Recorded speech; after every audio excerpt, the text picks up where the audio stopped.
Assalamualaikum warahmatullahi wabarakatuh.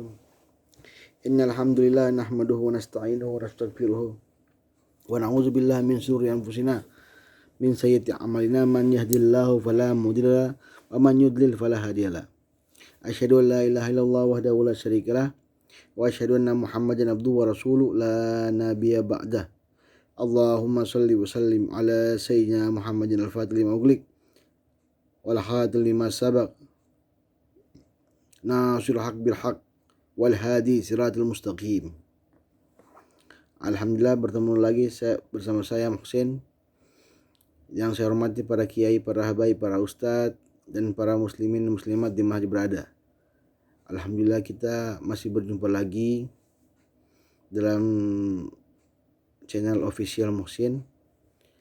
Pada hari ini kita membahas juga hal yang ringan, yang ibaratnya memberikan gambaran tentang sejarah bagaimana Rasulullah SAW itu lebaran. Karena ini satu Syawal, kita akan jelaskan terkait masalah lebarannya ala Nabi Muhammad SAW. Lebaran itu dalam Islam ada dua, ada Idul Fitri, Idul Adha. Itulah hal-hal yang tidak boleh kita puasa, karena itu menaiki hari kemenangan. Idul Adha, Idul Fitri. Alhamdulillah kita sekarang masuk dalam Idul Fitri, 1 Syawal, meraih kemenangan. Dalam sejarah Nabi Muhammad SAW itu, setelah ada perintah puasa, ya ayyuhallazina amanu kutiba alaikumusiyam, maka kemudian pada tahun 624 Masehi, tepatnya tahun kedua Hijriah, itu dirayakan perayaan tahun lebaran. Tahun lebaran di mana meraih kemenangan. Dan tepatnya juga itu selesainya perang Badar. Jadi selesai perang Badar sekaligus Rasulullah juga merayakan Idul Fitri, dimenangkan oleh kaum muslimin pada masa itu. Dan kita ketahui bahwasanya perang Badar itu betul-betul perang yang di luar dugaan, karena jumlah pasukan musyrik pada masa itu besar sekali dan perang muslim sangat sedikit.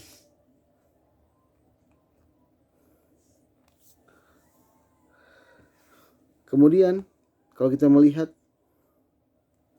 bahwa rangkaian tersebut dijalankan oleh Rasulullah SAW, bahkan dikisahkan Aisyah, kalau nggak salah, Aisyah pernah juga merayakan Ramadan, pernah juga merayakan Idul Fitri dengan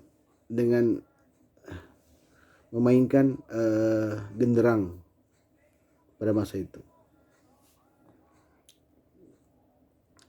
Kemudian seiring berjalan waktu, kegiatan Idul Fitri semakin meriah.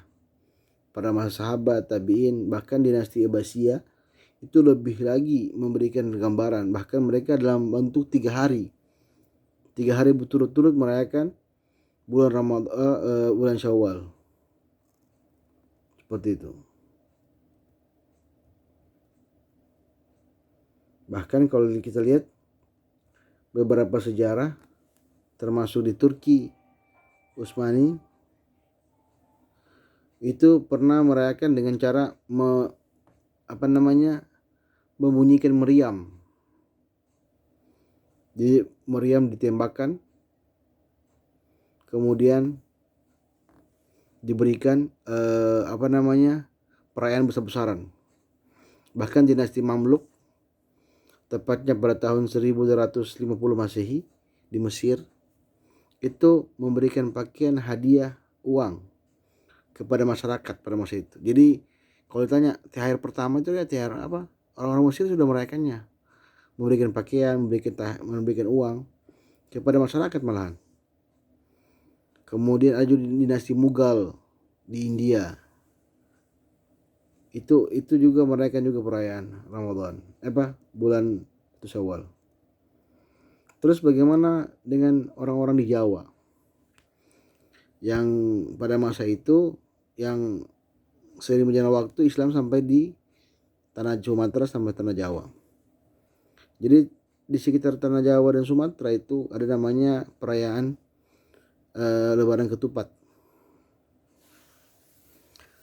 Perayaan lebaran ketupat itu lebih tepatnya, kenapa dikatakan lebaran ketupat? Karena pada masa itu orang-orang masih mengadopsi hadis Nabi Muhammad SAW yang mengatakan bahwasanya puasa Syawal berturut-turut itu dapat menghapus dosa yang lalu yang akan datang.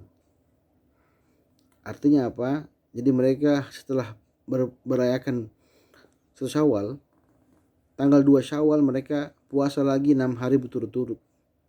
Tanggal 2, tanggal 3, 4, 5, 6, 7. Jadi tanggal 2, 4, 3, 4, 5, 6, 7. Jadi tanggal 7, tanggal 8 Syawal mereka merayakan lebaran lebih besar lagi. Karena pada masa itu mereka berpuasa pada tanggal 2, 3, 4, 5, 6. Seperti itu. Jadi, dan siapa ya tokoh yang memperkenalkan itu? Kalau Anda tahu, ialah Sunan Kalijaga.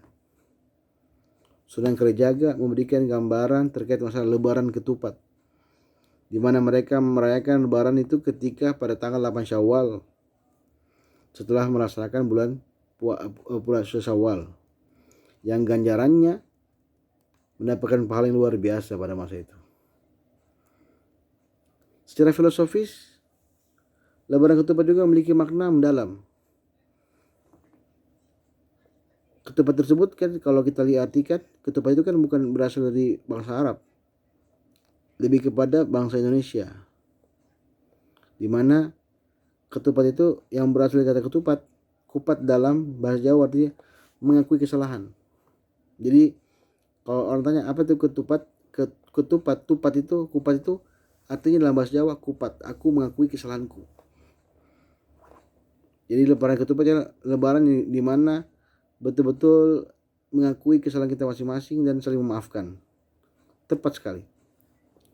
Lebaran ketupat merupakan lebaran di mana kita mengenal saling memaafkan, sungkeman, memohon maaf dari yang lebih muda, atau sebaliknya yang lebih tua memaafkan yang lebih muda. Itulah filosofis yang bisa dikembangkan dalam lebaran ketupat. Jadi inilah gambarannya beberapa tradisi lebaran-lebaran di mana kita merayakannya sebagai umat Islam. Tentu saja ini merupakan gambaran terkait masalah sejarah lebaran di mana saja berada. Tentu saja ini merupakan sejarah yang baru untuk kita semua. Mungkin bagi siapa yang mendengarkannya, ini bahwasanya lebaran itu memang betul-betul dirayakan, bukan hanya sekedar saling memaafkan, tapi memakai pakaian baru juga kategori merayakan. Kata Rasulullah, kata Allah dalam Al-Quran, jika kamu menolong agama Allah, maka kamu akan ditolong oleh Allah. Menolong agama Allah itu maksudnya apa? Menolong agama Allah itu menolong umat-umatnya. Wa ta'awanu 'alal birri wat taqwa wa la ta'awanu 'alal ismi wal 'udwan. Jadi tolong menolong kalian dalam kebaikan dan janganlah saling menolong dalam kejahatan dan kemungkaran dan bermusuhan. Jadi itulah gambarannya terkait masalah lebaran di berbagai sejarah, berbagai lintas sejarah Nabi sampai di Pulau Jawa. Oleh karena itu saya di sini mengucapkan juga minal aidin wal faizin kullu amin wa antum bi khair. Taqabbalallahu minna minkum siyamana wa siyamakum insyaallah jami'an. Innallaha yuhibbul jamil. Dan semoga kita saling memaafkan di mana saya berada. Jika sekiranya ada ucapan-ucapan saya yang keliru, mohon dimaafkan juga. Lebih dari kurangnya saya mohon maaf. Wabillahi taufiq wal hidayah. Wassalamualaikum warahmatullahi wabarakatuh.